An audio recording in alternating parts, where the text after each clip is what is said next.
Sorry, what did you say? My members of staff are uncomfortable. What's that? Your members of staff are uncomfortable, sir? Yeah. Is it because of the colour of my skin? No. We have a duty. Is it because of the colour of my skin? To our members of staff, we like to look after our people, as I'm sure you can understand. Our CEO, Will, said if you've got any questions about that, you're more than welcome to email him directly. His email address is there.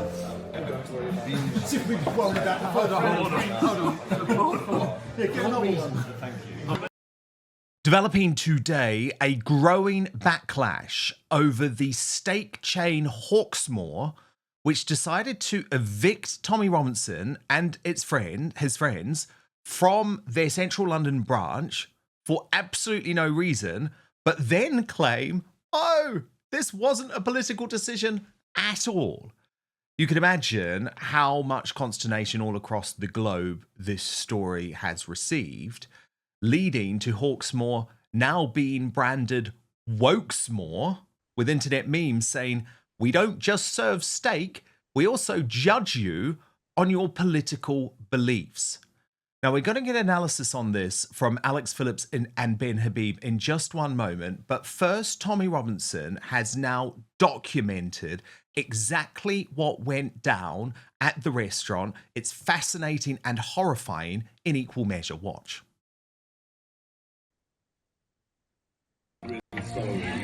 Sorry, what did you say? My members of staff are uncomfortable. What's that? Your members of staff are uncomfortable, sir? Yeah. Is it because of the colour of my skin? No. We have a duty. Is it because of the colour of my skin? To our members of staff, we like to look after our people, as I'm sure you can understand. Our CEO, Will, said if you've got any questions about that, you're more than welcome to email him directly. His email address is there.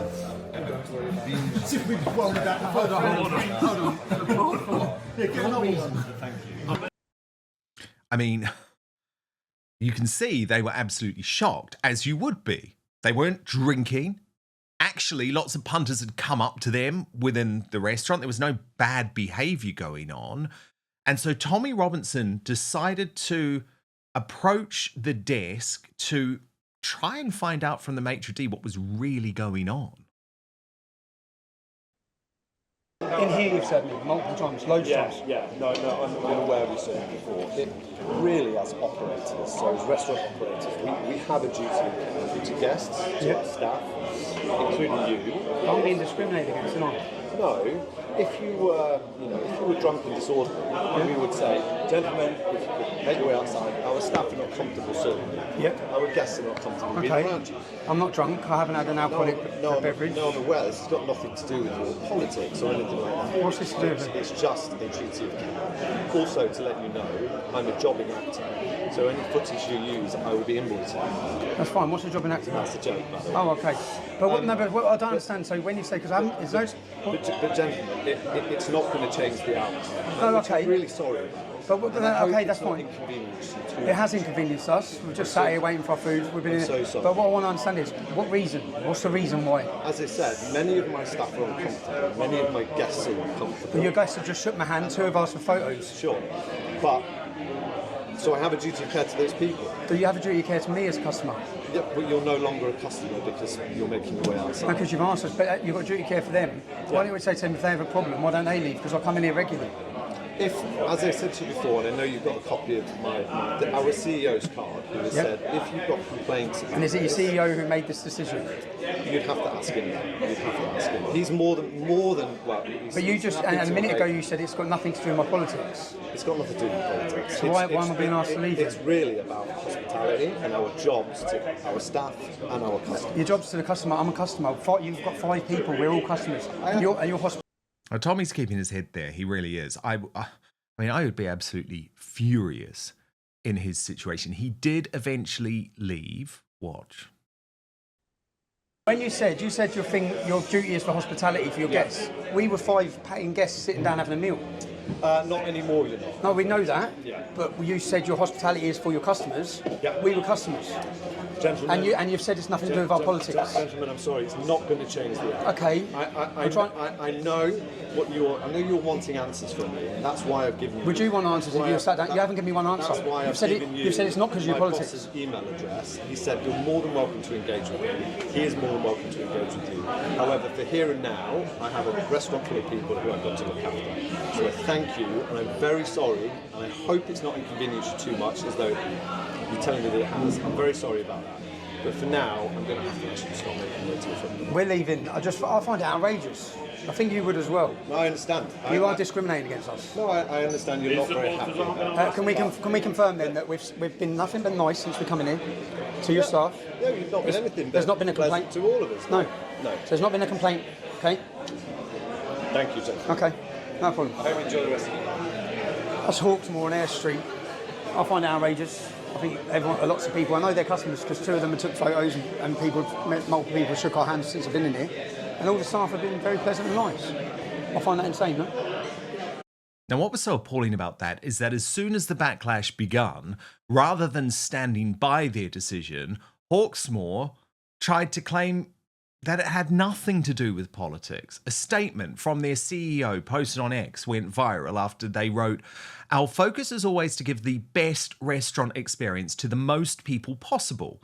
On Thursday, a public figure was asked to leave one of our restaurants because guests and staff felt uncomfortable and had complained. The party left peacefully and politely on request. This was not about politics or beliefs. Hawksmoor is not a political organisation, we're a group of restaurants. We want to welcome as many people as possible, regardless of backgrounds or views, to our teams or as our guests. We're not trying to engage in a public debate.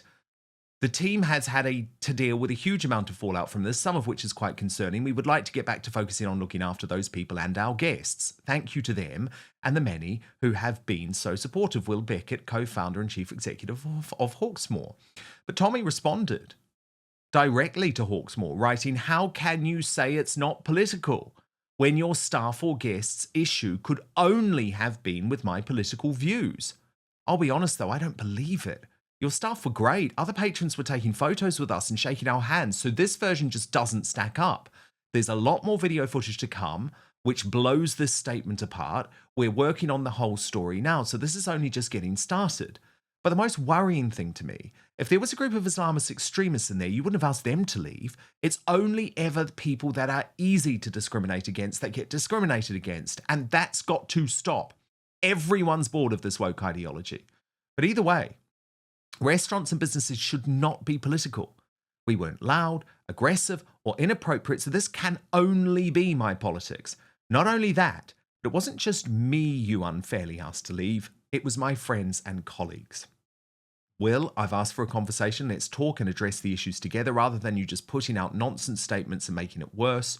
And just to be sure, this doesn't have anything to do with the fact your mum writes for the Daily Mail. Now, being totally honest, I don't think it has anything to do with that. She's not a major Daily Mail columnist, but you never know. Obviously, that's in regards to the fact that Tommy Robinson's latest legal battle is against journalists working for the Daily Mail. But of course, rather than actually try and just defend what's right in this case, which is that any law-abiding citizen should be able to eat wherever they want to in this country without the risk of being kicked out, the mainstream media are loving it, are luxuriating in this. Take this call between, I think, a plant and Sheila Fogarty on LBC. But first, being sleep deprived makes you perform as poorly as someone legally drunk. These deficits include slowed reaction time, reduced working memory, impaired decision-making, and poor emotional regulation. Poor sleep is also a stronger predictor of early death as smoking. In fact, people with highly irregular sleep patterns face mortality risks on par with heavy smokers. Desperate to fix this, most people turn to melatonin. But here's the problem. Melatonin is not a hormone, not a vitamin, and most supplements give you doses 10 to 50 times higher than your body would ever naturally produce. It's actually a prescription drug in many countries. These super physiological doses throw off your body's natural rhythm, affect your body's ability to produce melatonin naturally, and lead to side effects like morning grogginess and hormone disruption. Worst of all, melatonin isn't even regulated. Independent lab tests found that actual melatonin content in melatonin products can vary by up to 464%. So basically what this means is you don't know what you're getting. This is why I use Evening Being by Verso. It's melatonin free using a blend of clinically studied, patented ingredients shown in multiple human studies to calm an active mind, help you fall asleep faster, stay asleep longer, and improve deep and REM sleep without messing with your hormones or leaving you groggy the next day. After taking Evening Bean for a whole long time, I have to say I fall asleep faster, I feel sharper the next day. It's so good. And actually, one of their customers left a review, this is how good it is, saying they were able to get off Ambien, which is a heavy sleep pharmaceutical drug. So click the link in the show description or head on over to evening.ver.so/outspoken and use the coupon code outspoken at checkout to save 15% on your first order. Try Evening Bean tonight, wake up feeling refreshed tomorrow. That's evening, the word evening, .ver.so/outspoken. Use the coupon code outspoken to save 15%. But now, back to the show. He is quite happy to go out and make people that aren't of a British heritage feel uncomfortable and hated and wanted and stir up hatred. And then he wants to go and have a quiet meal and be left alone and be not recognised and not be held accountable for his actions in the past. Not in my restaurant, no way. You know, that man, you live by the sword, you die by the sword, and you reap what you sow. So if you want to be a hateful, racist git, well, then you reap those benefits, and that will be in all of your life, as far as I'm concerned. I agree with you that he has clearly declared who he is. I agree with you.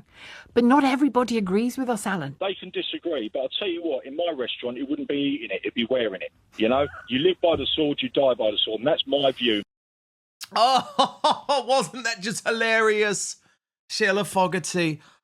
Oh, Alex Phillips, where to begin? I mean, this is tyranny, isn't it? I mean, look, well, I'll tell you what it is. It's corporate wokeism, which is just the most ridiculous tangle of nonsense and jargon. The fact that he kept calling him gentleman, it's such a weird way to address people.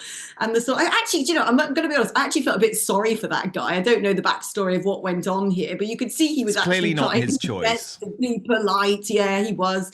And we don't know what's gone on, which members of staff will guess it. I don't want to eat here if he's here, me, because that's what we've become as a society now. This divided, you know, you've seen it with BLM in America, where they go over and start shouting at white people sitting outside, for crying out loud.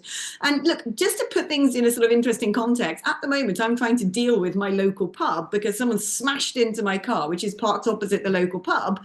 And I said, your CCTV covers where my car is. Can I have a look so I can get the number plate?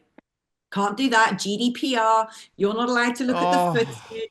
You know, all of this stuff. I'm sorry, we'd love to help, but actually we can't because we've got to protect. What, you've got to protect the number plate of the man who's committed a criminal offence? But again, it's a pub. But there's no community, though, is there? Yes. No community, that means. This is the problem. And you know what? Restaurants and other industries live in fear of their staff making some sort of complaint saying, I've been discriminated against. I didn't have a safe space. My mental health's been affected. There's so much junk legislation in that regard that most entities now are really frightened to make any sort of decision for themselves, even if it's a commonsensical one. And you kind of have to wonder, if this was an independently owned pub, then right, you know, the proprietor gets to choose who they have as a customer, not because I don't like your political views, get out, or I love you, Tommy, the drinks are on me. But when you've got these corporate chains, particularly within big cities, it's just a sort of fluff and a patch-up job to try and avoid any sort of disharmony or any sort of risk or litigation or any sort of negative publicity. So, I mean, that's what I put it down to. Is it because of his political views? Yes, there have been guests, no doubt, or members of staff said, oh my God, it's Tommy Robinson, I'm going to quit. Well, I'm not. You know, I can see them standing in the kitchen and I go, I'm going to leave unless he leaves. I'm going to quit. I'm going to hand in my notice. I'm going to put it on X. I'm going to put it on Instagram. But bosses need to stand up to that bullshit, though, don't they? That's the point. Like, rather than... Corporate prevents them. Yeah, I mean, Ben Habib, you're a businessman, very successful businessman. I just wonder if you're looking at this from a strategic point of view, if this has now been a disaster for Hawksmoor. I mean, honestly, this has gone mad. Like, so look, this was my post on it, on X, right? I wrote, I used to love your restaurants, never again. We're meant to be a free country. You're adding to the tyranny. Shame on you. And I just checked it. 60,000 likes, 10 million views. I mean, this has got Hawksmoor publicity for all the wrong reasons, surely. It has. And I mean, I think at the heart of all of this is the regulatory and legal framework. It's not a social fad, wokeism.